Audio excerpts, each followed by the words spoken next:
आप सबको मेरा बहुत बहुत बधाई चैत्र नवरात्रि का। बात ये है कि ये बहुत ही बड़ा शुभ दिन है और आज 6th डे है चैत्र महीना की पूजा की। आपको पता है कि इसमें देवी माँ की स्तव किया जाता है और उसके साथ साथ हनुमान जी और रामचंद्र जी का भी पूजा होता है, क्योंकि नवमी के दिन में राम जी का तो जन्मदिन है। बहुत ही पवित्र दिन है, शुभ दिन है। और ये दिन को इसलिए माना जाता है कि अशुभ पर शुभ का विजय प्राप्त, मतलब अधर्म के ऊपर धर्म का, और अगर ऐसे मैं बोलूँ तो victory over good over evil. तो ये दिन को हम बहुत मानते हैं। अभी मैं आपको ये बात बोलने जा रही हूँ रामायण की, पर्टिकुलरली रामचरितमानस की, कि राम जी ने पहली बार हनुमान जी को कहाँ मिले, कैसे मिले। ये बहुत इंटरेस्टिंग है, लेकिन उसके बाद जो हुआ वो मैं शॉर्टकट में आपको बोल दूँगी। तो बात ये है कि राम जी और लक्ष्मण दोनों वन में घूमते फिरते थे सीता मैया को ढूंढ ढूंढ के। अब ऐसे घूमने से बहुत ही सीता मैया को ढूंढने से बाद वो आके ऋष्यमुख पर्वत के पास पहुँचे। आपको पता है उस टाइम ऋष्यमुख पर्वत में सुग्रीव रहता था और सुग्रीव अपने मंत्रियों के साथ उधर ही वो पर्वत में रहते थे। तो जब इन दोनों को देखा, सुग्रीव जी को बहुत ही मतलब सुग्रीव जी बहुत भयभीत हो गए। वो सोचने लगे कि ये दोनों है कौन जो इतने सुंदर है देखने में, और हाथ में धनुष पकड़ के, ये तो महावीर पुरुष जैसे दिखते हैं, ये कहाँ से आए और है कौन? कहीं बाली तो नहीं भेजा मुझे मारने के लिए? वो बाली को बहुत ही डरता था। और हाँ, सुग्रीव ने बाली का सगा भाई है, लेकिन फिर भी वो डरते थे। तो अभी वो हनुमान जी से कहा कि हे हनुमान, जाके उनको परिचय पूछ लो, और अगर आपको लगेगा कि मन में शंका हो कि कोई उन दोनों को भेजे हैं, तो मुझे वहीं से इशारा कर देने का, तब मैं ये पर्वत छोड़ के भाग जाऊंगा। जैसे सुग्रीव जी ने ऐसे बोले, हनुमान जी सुग्रीव को बहुत मानते थे, तो उनका बात सुन के राम और लक्ष्मण के पास आ पहुँचे। लेकिन वो अपने रूप में नहीं आए, वो ब्राह्मण के रूप से आए, भेष बदल के, ब्रह्मचारी के रूप में। तो आके इन दोनों के सामने खड़े होके पूछे, बहुत विनम्र सहकार पूछे कि हे वीर, हे दोनों, मतलब हे वीर पुरुष, आप कहाँ से आए हो, और आप हाथ में धनुष पकड़े हो, और लगता है कि आप महान योद्धा हो, और आपकी सुंदरता देखने से पता नहीं चलता कि आपसे बढ़कर कोई है क्या। आप तो ऐसा लगता है जैसे ब्रह्मा विष्णु महेश से कोई एक हो, या फिर नर और नारायण हो, कहीं रूप बदल के आप आए हो। जरा मुझे ये बताओ, आप कहाँ से आए हो और आप कौन हो, आपका परिचय दीजिए। जैसे हनुमान ऐसे बहुत ही गुण गाया कि आपको देख के लगता है कि आप तो आदि पुरुष हो, आप ही माने आप ही सृष्टा हो। ऐसे करके बोलने से बाद राम जी ने बोला, मुस्कुराते हुए बोले कि हे ब्राह्मण, हम अयोध्यापुरी दशरथ राजा की दोनों पुत्र हैं, और मेरा नाम राम है, ये मेरा छोटा भाई लक्ष्मण है। हमारे साथ मेरे पत्नी थी, लेकिन उसको राक्षस ने चुरा के ले गया। तो हम उसी को ही ढूंढते, मतलब सीता को ढूंढते ढूंढते यहाँ तक आके पहुँचे, लेकिन कहीं पर भी उनका खोज नहीं मिली। तो तभी राम जी ने फिर से कहा कि ठीक है, हमने तो हमारा परिचय दे दिया, अभी आप बताओ आप कहाँ का हो और आप कौन हो। जैसे राम जी ने ऐसे पूछा, तब हनुमान जी को ज्ञान प्राप्त हुआ। मतलब वो समझ गए कि यही राम मेरा जन्म जन्मांतर प्रभु है। वो तुरंत राम जी का चरण पकड़ के साष्टांग प्रणिपात किए और अपना शरीर बदल लिए। माने मतलब हनुमान जी का अपना रूप ले गए। फिर बोलने लगे कि हे प्रभु, आप ऐसे क्यों पूछते हो? मैं माया में मोहित हूँ, क्योंकि आपका माया ऐसा कोई है नहीं जिसको छोड़ता है।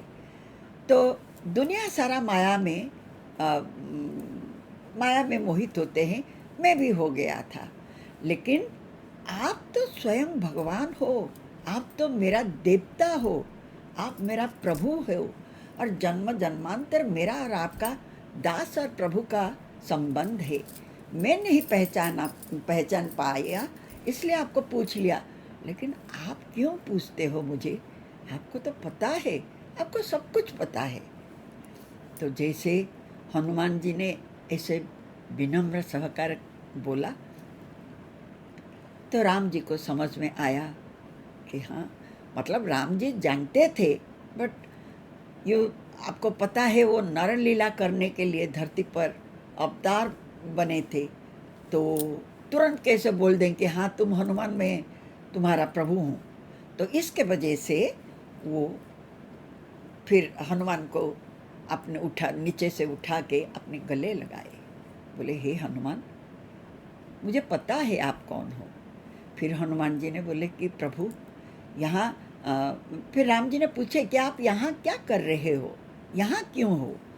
तो हनुमान जी ने बोला कि हे प्रभु, हमारे राजा सुग्रीव जी यहीं पर छुप के रहते हैं, क्योंकि उनका भाई उनको भाई के डर से वो यहीं पर रहते हैं। और आप, मेरा अनुरोध है कि आप अगर सुग्रीव जी के साथ मित्रता करें तो दोनों पक्ष में भला ही होगा। मैं आपको वादा करता हूँ कि जरूर सीता मैया का खोज कर देंगे और वो सहायता करेंगे।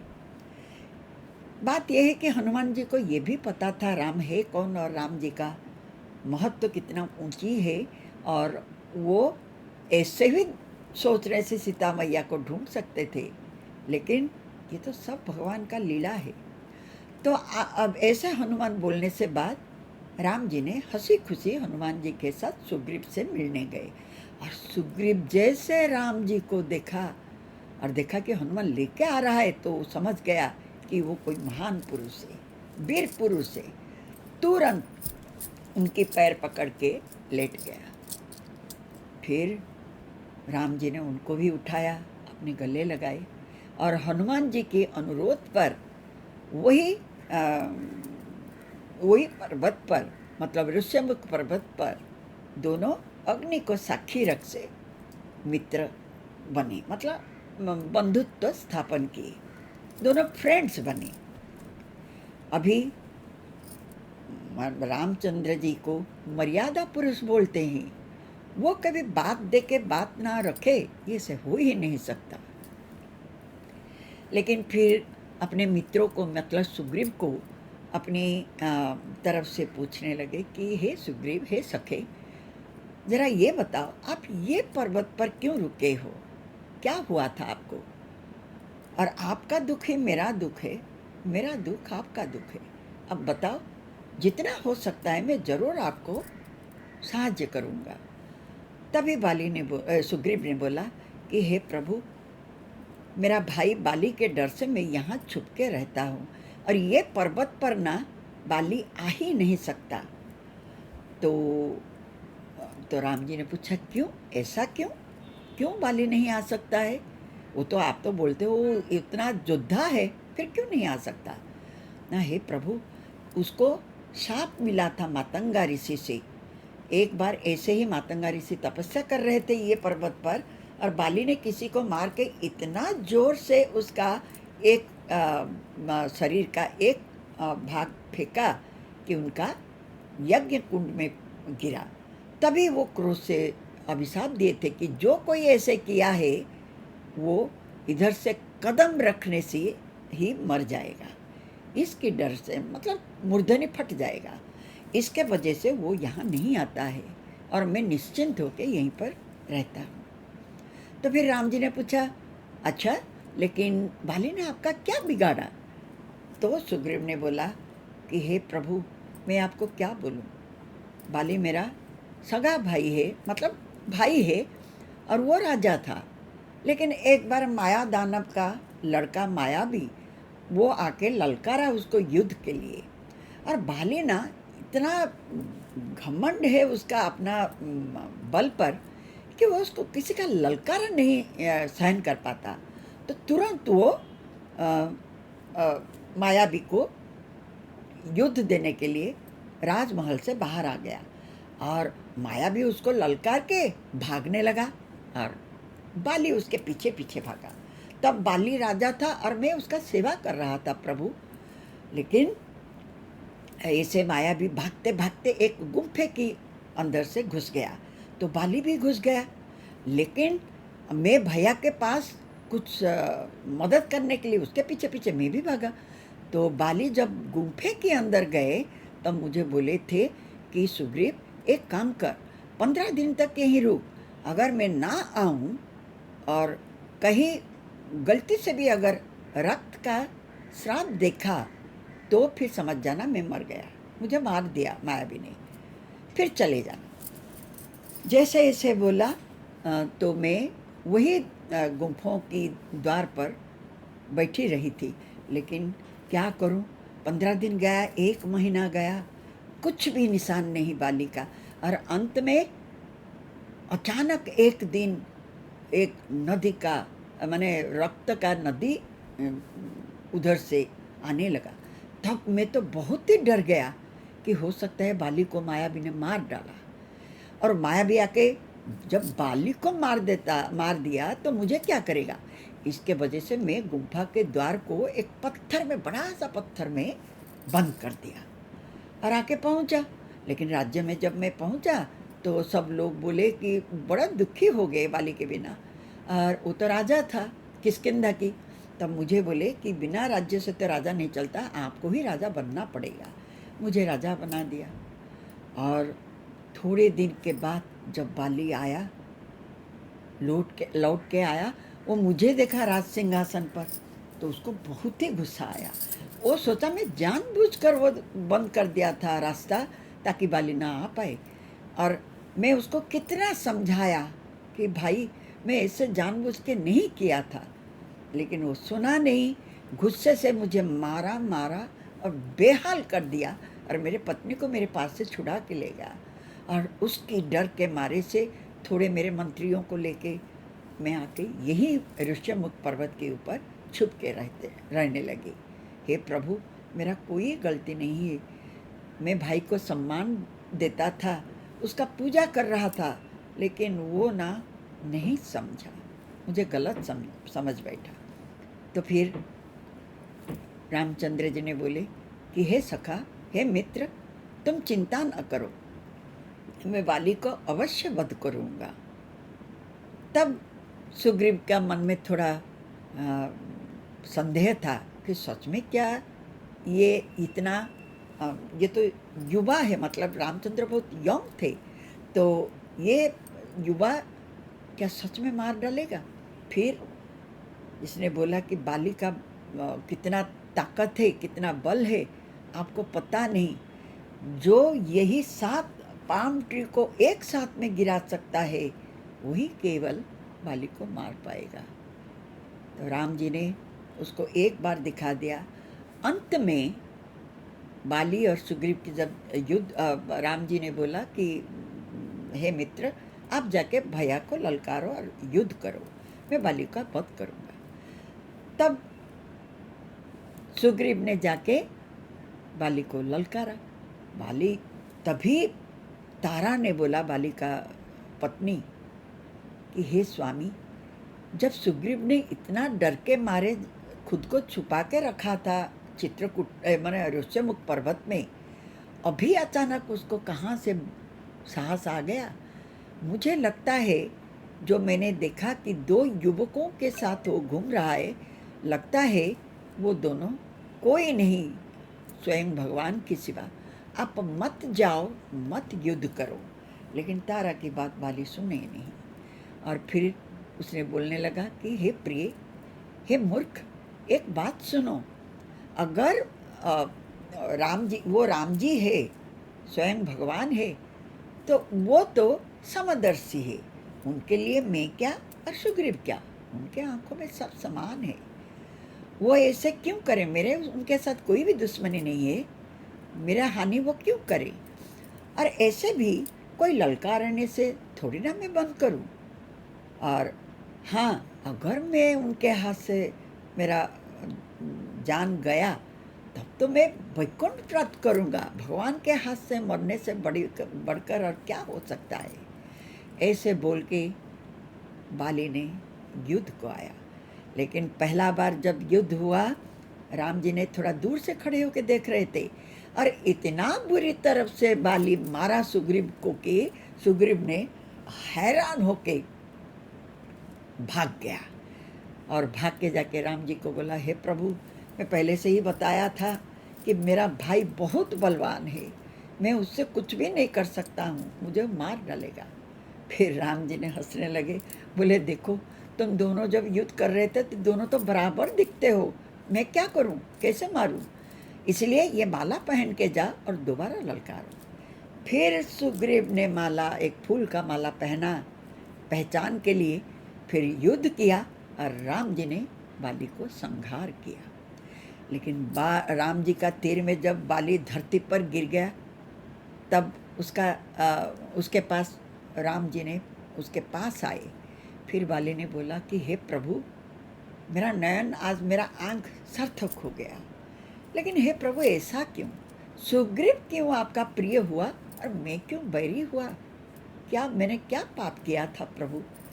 तो राम जी ने बोले कि हे मूर्ख, हे पाखंड, तूने छोटा भाई का स्त्री को अपहरण किया, इससे बढ़कर पाप क्या हो सकता है? याद रखना, छोटा भाई का पत्नी और कन्या माने लड़की और बेटा का पत्नी, इनको जो बुरी नज़र से भी देखता है, उससे बढ़कर पापी कोई नहीं हो सकता है, और उनको हत्या करने से कोई पाप नहीं है। और हाँ, तुझे तो अच्छी खासी पता था कि सुग्रीव ने मेरा बाहू को आश्रित करके तेरे साथ ललकारा, तो फिर भी तू कैसे सोचा कि युद्ध करेगा? तो क्या सोचा मैं सुग्रीव को रक्षा नहीं करूं? तो इसी घमंड में तू आज मारा गया। जैसे ऐसे बोला, फिर बाली ने बोला, हे प्रभु, मेरा तो जीवन सार्थक हो गया, क्योंकि मरने से पहले मैं आपको देखता हूँ, जो त्रैलोकेश्वर है, जो सारे देवताओं का देवता है, जो सबका प्राण है, जो सृष्टि करता है। हे प्रभु, इससे बढ़कर भाग्यवान और कौन होगा, माने मुझसे बढ़कर? हे प्रभु, बस एक ही विनती है, मैं आपसे कभी भी बैरी भाव नहीं रखा था, अगर गलती से कुछ हुआ तो मुझे माफ़ कर देना। फिर राम जी ने उसका कोमल वचन सुन के बहुत ही मुक्त हो गए और उसके पास होके बोले कि बाली रुको, मैं तुमको फिर से जान दे देता हूँ। जब उसके सर पे हाथ रखे तो बाली ने बोला, प्रभु ये क्या बोल रहे हो? कोई मूर्ख ऐसा है जो कल्प वृक्ष को काट के बबूर का बांध लगाए? ऐसा नहीं हो सकता है। हे प्रभु, मुझे क्या चाहिए? मेरे आँख के सामने अंत काल में आप ही हो, आपको देख के मैं जान दूंगा, प्राण त्याग करूंगा, उससे बढ़कर क्या हो सकता है? जिसको वेद शास्त्रों नेति नेति कह के पुकारते हैं, वो मेरे सामने है। हे प्रभु, इतना मुझे दया कर दो कि जन्म जन्मांतर मेरा भक्ति आपके चरणों में ही रहेगा, बस और कुछ नहीं चाहिए। और मेरा एक ही पुत्र अंगद, उसको ऊपर सर रख के उसका आपका सेवक बना दो, आपके पैर में उसका स्थान दे दो। बाली का शब्द सुन के राम जी का हृदय पिघल गया, लेकिन बोले कि बाली, तुम चिंता मत करो, तुम्हारा स्थान केवल वैकुंठ में ही है। वो वैकुंठ प्राप्त किया, लेकिन उसके बाद किष्किंधा कांड तो इतना बड़ा है, और उसके बाद कैसे रामचंद्र जी ने सुग्रीव को राजा बनाए, अंगद को युवराज बनाए, और कैसे सीता मैया को खोज करने के लिए बानर गणों को भेजे, वो मैं दूसरे में बताऊंगी, क्योंकि ये बहुत ही बड़ा वीडियो हो जाएगा। चलिए फिर मिलती हूँ। Thank you so much.